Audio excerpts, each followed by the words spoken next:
dance like you're being seen. Stay tuned. It's the Almost Family After Show. I'm Maria Menounos, and you're tuned in to AfterBuzz TV, the ESPN of TV talk. Now, let the buzz begin. Hey, guys. What's up, guys? It feels like it's been forever, but it's been a day. Welcome to the Almost Family After Show. Tonight we're getting into Season 1, Episode 11, Courageous AF. Tonight we're going to talk about Julie's misfortune, but she found her brother Nathan, Edie going back into the arms of Tim, and Roxy finally leaving her newfound dad behind. Of course, we have news and gossip, our special segment, and we have predictions. To my left, I have Miss Bethanie Jean, our mystery queen. What's up, guys? And I'm your moderator, Princess Carroll. I'm the Emily Osment fan and Roxy fan. She's my girl. She's my home girl. All right, so let's go ahead and get into tonight's episode. What were some of your overall thoughts? Well, right now all I'm thinking about is I love that our mics are yellow and your shirt's yellow, and then we have red lips and my red. I just feel like the coordination here. Yeah. I love it. We're really representing like fast food American nation with our color scheme, but it's cute and it's working, so don't judge us. I didn't think about that, but it's also kind of similar to the color scheme of the show in a weird way. Like it. I like red and yellow together. But yeah. Mustard. We'll be specific. Be very specific. I did like this episode a lot. I was really happy that Nate made a comeback. Yes. I was kind of sad that they kind of clicked and he was so guarded and then he let her in and then he was disappointed and shunned her. And then it's just funny how life works out. I think it's interesting that her telling him, P.S. we're not actually related, somehow made him like her again. Yeah. Like he was like, oh, we aren't. Okay, we'll be friends. Let's get our petties and, I'm going to follow you around town and find your dead mom's past life and all of this stuff. I don't know. I thought it was cool. I mean, I feel like he was one of our honest characters, and I'm a big fan of honest characters, especially in a show like this where everyone's a little dishonest. So are you a fan of Edie? Because that was my thing. Called out hard. So this episode, you guys know I have never been a fan of Amanda. I feel like we can't trust her, and I feel like she started to crack in this episode. So Edie went back to Tim. Mm-hmm. So overall, I think it's interesting. I think these women are starting to find their own paths. So, I mean, let's just go ahead and get into it. Speaking of Edie, my homegirl, my other homegirl, my dishonest homegirl. What did you think? We love her in spite of it, for the record. I love her in spite of it, but, we talked about it all the time. She just needs to, she's finding her way. Mm-hmm. But what did you think? I mean, we saw her go from one lover to the original lover. I feel bad for Tim. Mm-hmm. I've been saying that all along. I just feel bad. I think, it's a marriage. Yeah. It's a big deal to be cheated on and then left. And then there's the whole, it's for a same-sex relationship that's a whole nother thing. Like, how does he compete with that? Yeah. Yeah, and a business nemesis. But I'm not going to lie, I was really happy at the end. Mm-hmm. When they hooked up. Like, I think I was kind of wanting it for both of them in a weird way. And then it happened, and I was, like, totally into it. Like, Me too. Me too. Tim's a little hottie. Well. I was like, oh. Yeah. I didn't know. With no shirt on. Yeah. Kind of glistening a little bit. Yeah. I was like, you've been drinking your protein shakes, buddy. Yeah. I mean, I was happy to see them, too. I feel like she really abandoned an established relationship for a fling. Mm-hmm. And I'm happy that she's coming back. And I'm just hoping that this is the beginning of something new with their relationship. Like, maybe this was... Like, you think they might reconcile? I think they might reconcile. I think that... Because sometimes when couples part ways, we know that they've been known to just have a slip in judgment and hook up one last time or two last times or something, and then they actually move on with their new lives. But on the other hand, sometimes poor decisions and bad situations can make things stronger, which I am not an advocate for stepping out on your marriage at all. But people are human and things happen, and sometimes those things, if we let them, can make us stronger. Mm-hmm. And I'm hoping that this makes us stronger because maybe she got to go out and explore and find out, hey, maybe this isn't what I want. She's hooked up with 2 girls now. Well, sort of, kind of. The other one was mostly a makeout, and then she was like, That's actually. still looking up to me. I mean, it is, but it was kind of forced, and I don't know. It was kind of weird. Well, all I'm saying is maybe she scratched her little itch of curiosity and got it out of her system. I'm going to be curious to hear her mom's thoughts, because I think her mom was who really pushed her over the fence. So That's true. Like, her mom really thinks this is her path. Right, exactly. So I'm really curious kind of about forgot that. But on the other hand, Edie did lose one case and gain another in her brother Miles. Yeah. What did you think about that circumstance, especially when Amanda definitely turned it down? She had no interest whatsoever. Well, I loved the case. I loved Miles. Mm-hmm. Like, he So seemed like a cute. really sweet, just like a precious kid, and that definitely deserved the shot. And I was really looking forward to her getting the case, and then I was really bummed. But I will say I was a little disappointed in his response. When she And told Miles's response? Yeah, and his response to her when she told him, like, I tried and it's out of my hands, and he was like mad at her, like she did something wrong. I wanted to be like, she's trying to help you. Yeah. Regardless whether she's gotten her way with it or not, doesn't change the fact that don't bite the hand that feeds. Like, to say you don't have space for her in your life, I just thought that was rude and uncalled for and just kind of dramatic and Yeah, I think it definitely... unfair. It just felt really unfair. Yeah, I think it definitely showed some immaturity. I mean, granted, living life on the inside, I'm sure, is very challenging for him. Yes. But at the same time, I think it did show, like I said, a level of immaturity. And then also, I mean, I will say she did bring him a change of clothes. Like, this is for when you get out. And it's like, that may not have been the best time to bring that. I don't know. It's a judgment call, but Edie is trying her best, and hopefully he realizes that, she's really putting herself on the line by even going to ask her bosses to allow her to take this case for free. So, and it's pro bono. Yeah. It's like, it is sweat off her back. So be grateful and nice. Well, speaking of nice, Miss Bethanie Jean, do you have a message for our fans out there? Yes, guys, we just want to thank you so much for making us the ESPN of TV Talk. We have the best time here at AfterBuzz, and we hope you enjoy watching along with us. And please don't hesitate to leave us comments and just dialogue with us, because we love it and we're having a great time, and you must be too, or you wouldn't be tagging along with us, right? So Just saying. make sure you give us 5 stars and all the thumbs up, and just keep encouraging us. It allows us to do what we're doing. Thank you very much. All right, so next up on the list, we have Roxy, she's a completely different person from when we first was introduced to her. In a good way. In a good way. We saw her really literally hit rock bottom. But in this episode, I think we start to see her find her land legs a little bit. Or is it sea legs? Okay. Her legs, her walking legs, the things that she needs. Yeah. So what did you think about Roxy in this episode and her journey? Well, I have felt so inspired by her telling her story, and then when it encouraged all these other women and it just set women aflame, and then, the whole comparison of the bonobo monkeys, I was like, yes, like I loved it so much. And I thought it was very poetic and interesting when she had to face the fact that she is defending Leon because now she has a relationship and she loves him. And let's be honest, she never minded being a Bechley baby. She was kind of into it.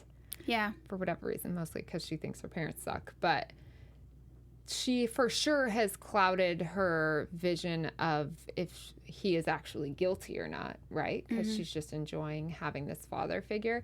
And I thought it was really cool when she was ultimately like, yeah, like I am still in your life, but I can't testify on your behalf. Like I have to stand with the women on this one. I thought it was very cool. Yeah, I was so proud in that moment. That was one of the things that frustrated me in the previous episode, is how angry everyone got with Nick, and rightfully so. But then you're defending your father who took advantage of these women and in these couples in a very similar way. So I'm glad that we finally got to see someone take this really seriously and just call it what it is. But then as a result of that, we see women coming together, which is amazing. But then also it forces Leon to face his own truth. And that was one of the things that I really liked about that as well, is because we haven't seen him face the truth of what he did and own up to what he did and see it for what it is. But don't you think, I personally think having Dr. Willis, is that his name? Dr. Willis.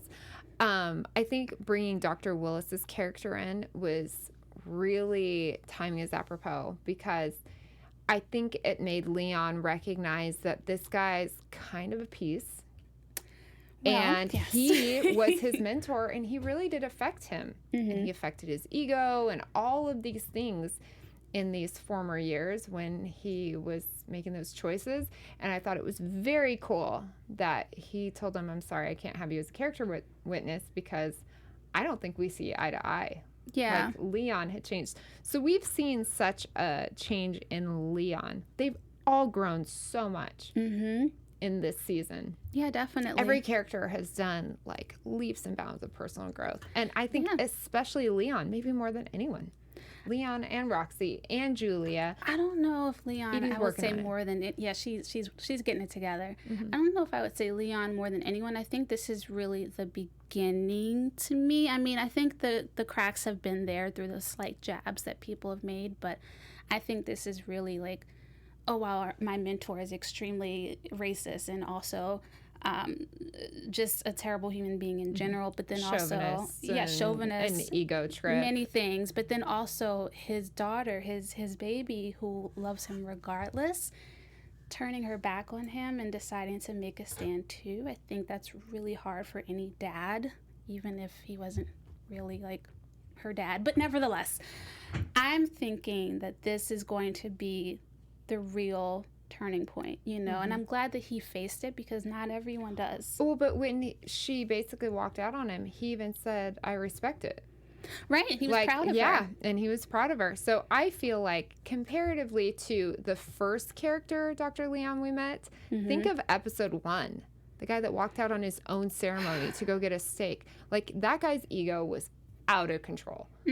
Full-blown narcissist, you know. Yeah.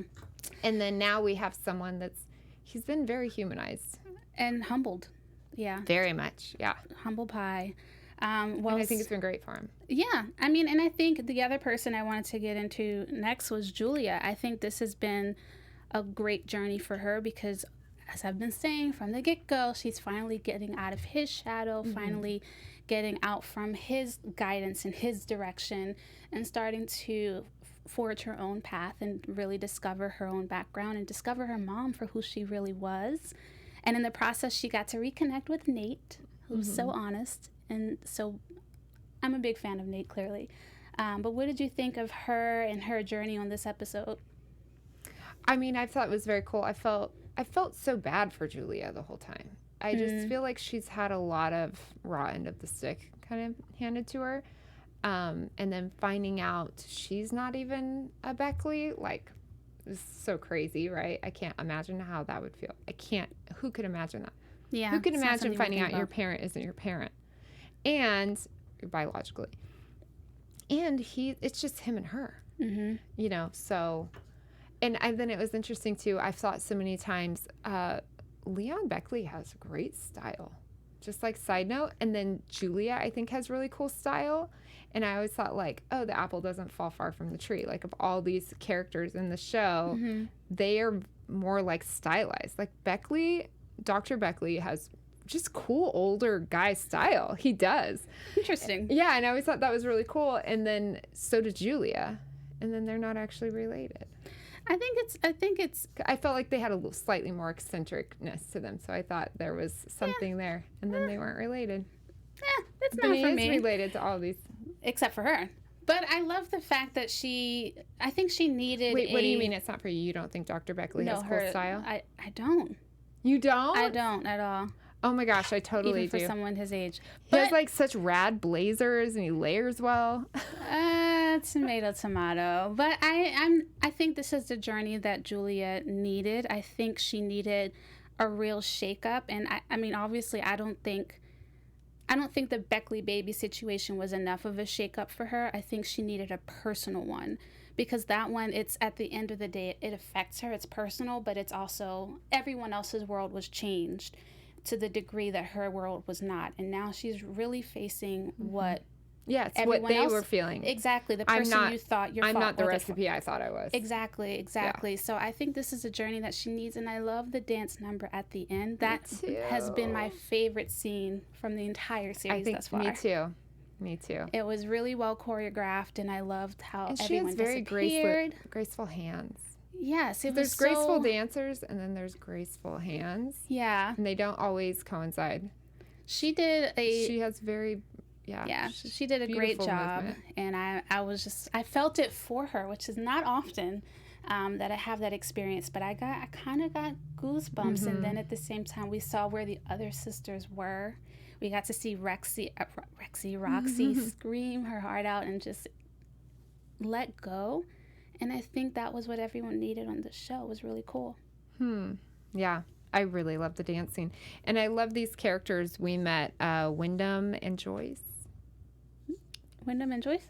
Yeah, Wyndham was the older guy at the club that Nate took her to. Yes. And then Joyce was at the Spring Street owner, dance. Yes. Yeah. I mean, I thought it was really interesting that they were saying this character, Saint Paul Saint,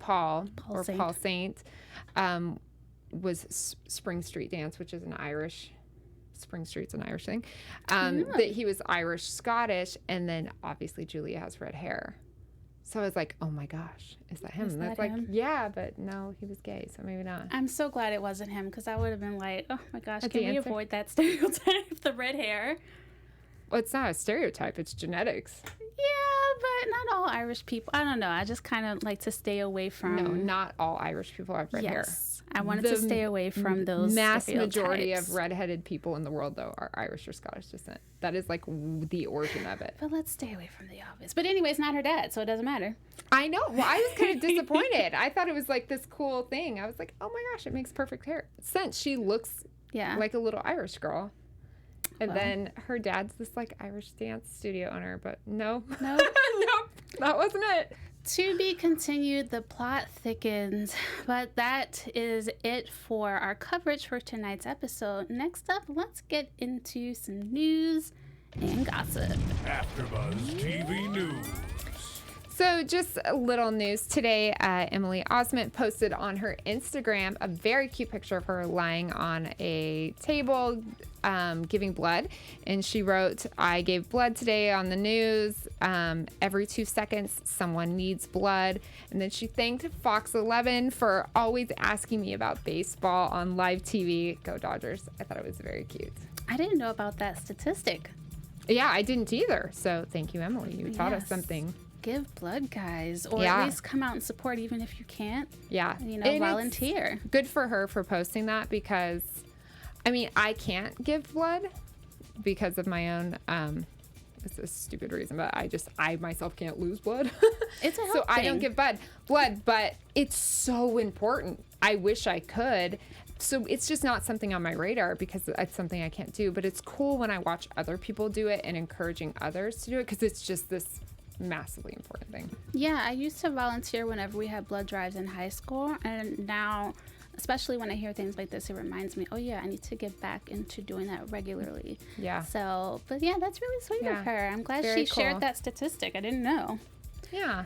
Cool. Well, every 2 seconds. Every 2 seconds. Like 5 people needed blood, since I just told you that story. I don't want to think about that now for the rest of the night. That was dark. Sorry. It took a dark turn, but here we are. Well, thank you for sharing that. Next up, we have, just to lift the mood a little bit, our special segment, DNA Dominoes. Eek! Eek! I love this. You are never going to guess who's related, guys. Al Roker. You do know who Al Roker is, right? Yes. And Lenny Kravitz. I wrote it down. Their grandfathers were cousins. And Lenny Kravitz even says, my mother was Roxy Roker. So his mother's maiden name was Roker. And and then Roker chimed in, all I know is I'm going with this because my kid thinks it's really cool. I couldn't believe that. I don't know why. They seem like such different humans. Polar opposites. Very, yeah. Because sometimes you do these and you're like, oh, I can see it in some regard. if not physical appearance, then like, oh, they both have, like I was just talking about, like they're both kind of eccentric, or they're both artsy, or they're both whatever. They are so different. I thought this was a really cool. And it's their grandfathers or cousins? Their grandfathers or cousins. Got it. Okay. Well, I guess it's kind of far enough that, you know, they can be a little different from each other. Yeah. But that's interesting. I didn't know that. That's really cool. I thought it was very cool. You know, every family member needs to have that eccentric cousin. So Yeah. I guess Lenny My is there. whole family's eccentric cousins. I want to meet your family now. Oh my gosh, I have the best family. Everyone's eccentric. I love it. We have no owl rokers. We are a family of Kravitz. I got to come visit you guys Come to during my the family holidays. reunion. Yes, You'll I be need to see all the exhausted. decorations. You'll just be exhausted looking at all of us. All right, I'm It's like a hold you to dog it. seizure. Just so many prints and colors and patterns. I'm hold you to it. I need to see some pictures of this. Okay. All right, next get it. up. Yes. All right, next up we have predictions. AfterBuzz TV predictions. So, the next 2 episodes are the final 2 episodes of the season, and it's a 2-parter. So, what do you think? Wait, I think we have one next week, right? No. No, we don't. This is it until the 22nd. Until the 22nd, but then we'll be back on the 26th. Yes. So come join us on February 26th, guys. Yes. So episodes 12 and 13 will air on Saturday, February 22nd. So with that being said, a lot of things I assume will be wrapped up because that's the end of the season. But we saw a lot of change in this episode. What do you think is going to happen next? Well, I can tell you it's a harebrained one, which are the only fun predictions, right? I predict Edie's just got pregnant. Ooh, she's probably off the birth control. Mm-hmm. Ooh. Yeah, I think they had an actual love child because they had a real moment of love, and I think she got knocked up, and we won't be seeing Amanda anymore. Wow, so you think that she's going to choose Tim and choose the life with Tim? I think nature is going to choose Tim. Yeah. All right. Yeah, and I think she's going to follow. All right. What about Edie and Edie? What about Julia and Roxy? I don't have very strong predictions for either of them, I'm embarrassed to say. It's nothing embarrassing Yeah. about it. It's fine. I mean, I don't know. What are my predictions for Julia? Nothing, really. All right. Fair enough. Yeah, I think she's living her life, and Yeah. I would love for her to find out more about her biological father and her mom. Mm-hmm. So I guess we can predict and hope. For the best. Yeah. I'm going to piggyback off of that. I actually don't think that we're going to find out who her dad who her dad is. Mm-hmm. And I don't think she will. However, I think in the process she'll find out who she really is and feel a stronger connection to her mother, who I think she's had a strong connection to anyway. But yeah, I think it'll be interesting if she doesn't find her father, if he's just off in the wind or he's dead or just she can't figure it out. Mm-hmm. But in the process, the journey that she goes through becomes most important. So I think that would be interesting. For Roxy, I think her and Isaac might become a thing, even though I still think Isaac is kind of weird for her, but I kind of always wanted Isaac and Julia to be a thing. that's what I thought. But now Roxy's messed that up for us because it would be a major conflict in the coven. You know? I mean, they already got one ex. We don't need another. Yeah, exactly. Yeah, so that would be interesting. So I would like it. I like Isaac. Yeah. So I just would like him to marry into the fam somehow. I don't know. We'll take him however we could get him. You blew my mind with that Edie prediction, though. I thought she was just going to get back with Tim, but the pregnancy thing. Well, they were trying to get pregnant, which she Yeah. didn't know she wanted that. And let's be honest, Right. Edie doesn't know what she wants. So Right. maybe Mother Nature will take its course and her heart will catch up. Yeah, sometimes a child will bring people together. Oh, yeah, for So, sure. I in mean, many babies different don't ways. make marriages, but Yeah. she already had a marriage for a long time. She chose Tim a long time ago. And I don't think she would have even confronted her bisexual, whatever it is, urges, interests, had Amanda not been so forward with her in the first place. I feel like Amanda really put this on her and kind of drew her out to explore that. And then also with the second girl. So, I mean, I don't know that she would have even gone down that road had it not been Amanda, basically. Yeah, she wasn't looking, as we all recall. She wasn't. And also, I just think that this could work out for their good.